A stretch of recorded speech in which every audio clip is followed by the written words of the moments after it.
ask you too because you're big, you're captain of the Steph Better army, Mm. and Kevin Durant obviously was there in Golden State, 3 finals, 2 championships, and we've seen him this week going back and forth with Draymond. I mean, who isn't Kevin Durant going back and forth with? I think he was Yeah. going back and forth with Stephen A. too, and I know you had a really good conversation with Nick Wright earlier this week. Everybody should check out that episode on the Light Years pod. How do Golden State Warriors fans and you as well, like, how do they feel about KD, like, just in general? Hey man, they needed KD last night. um, uh, I think I think that I don't think it's unfair for Warriors fans to feel annoyed at the way KD has always talked about the Warriors. Because if you're really online, which I actually think the majority of Warriors fans and majority of humans aren't on Twitter all day long. Yep. So I think the majority of fans do like KD. They're just going to say, yeah, those were a great 3 years. We won 2. We probably should have won 3, but that's how life goes. And that's awesome, right? So like, I think they like him. But if you're the subset of Warriors fans that are always online and you know exactly what KD's tweeting about, and KD has tweeted about kind of saying like, hey, he was the best player on the team, or that Steph is not as good as Kyrie, right? Or all these little weird slights about the Warriors that KD has always said.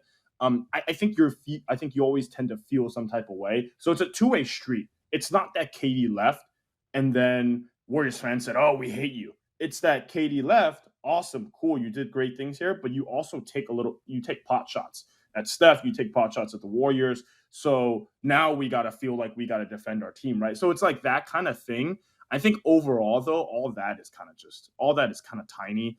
In the grand scheme of things, I think I would say the majority, 99% of Warriors fans are just like, dude, great year, great 3 years, 2 titles. Like, we can't ask for more. I think the big thing that people maybe say that's probably right is that I don't think there is like a massive emotional attachment to that. Like, for example, if the Warriors win this championship, I think most Warriors fans would place this championship above the 2 in terms of feelings, above the 2 that the team won with KD. I don't know if I agree because I think KD's first team, I think that's the greatest team ever. So I don't know if I agree with that. 16-1 in the playoffs. Right, and I think maybe 16-0 if the refs didn't rig it for LeBron. That's why he's the West Coast Will Lou, man. Always talking the ref conspiracies. It's 16-1 in the playoffs. He's like, nah. They shot 25 free throws in the first quarter. Like, what was that?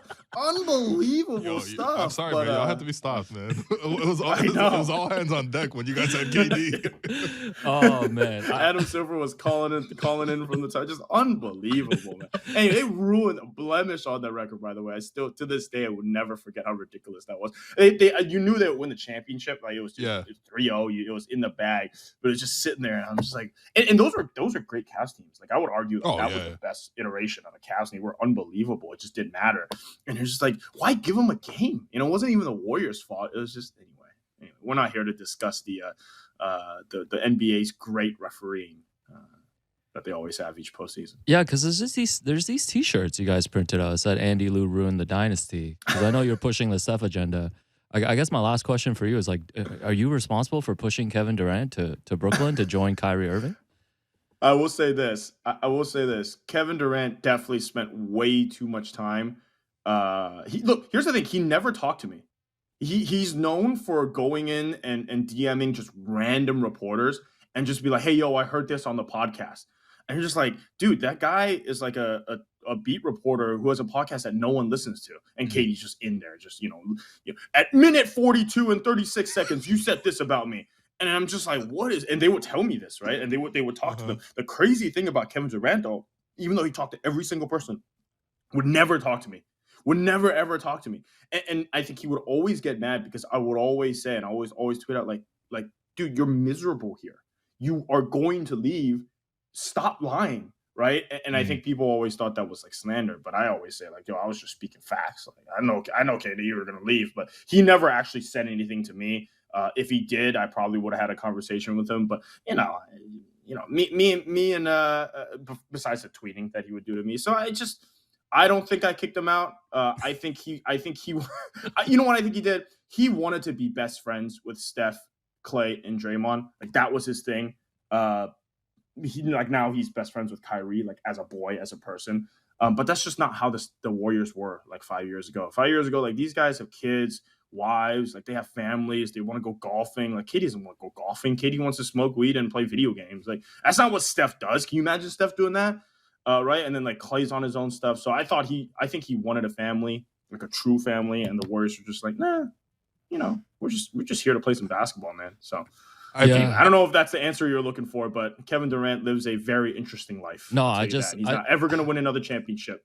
Oh man, I just love the idea of him scrolling through, not only seeing your tweets, but seeing your fits as well.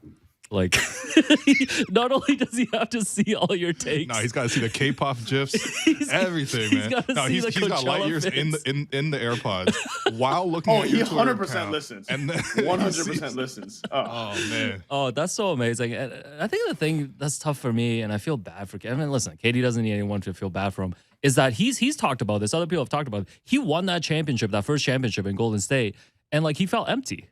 Like he this was what he wanted. He couldn't get it in OKC. He joined up with this great team, played a huge role, got the championship, and then just realized that everything else in his life, I guess, was still the same. Yeah, KD just wants to be Don Draper so bad, man. Oh man. Look. Here's the thing about that, and people always will blame Warriors fans for not doing this and that. I'm always like, KD, if your goal was to come here and win a championship, great, you accomplished that. But if your other goal was to come here and say, you are the best player of all time and you want the love, or best player in the world at that time, and you want the love that Steph got, whose fault is that? Like, bro, an idiot could have told you that you weren't going to get that love. Like, what type of thinking is it? Rich Kleiman's fault? Who's his agent? Like, who told you that coming to the Warriors you would get those things? Because anybody else and a higher third-party consultant program, you know what I mean? Like, anybody could have told you that you weren't going to get that type of love, and it's not anyone's fault. It's your own fault. And now you're in Brooklyn. Now you're miserable because you play with a dude that I don't even think he likes basketball. And then you've got, everyone else around him that's just, you got an owner that's cheap, even though he's Asian. I mean, hey, listen, again, someone could have told you this, actually. I was going to say, actually, no. I did that to myself. Oh, man.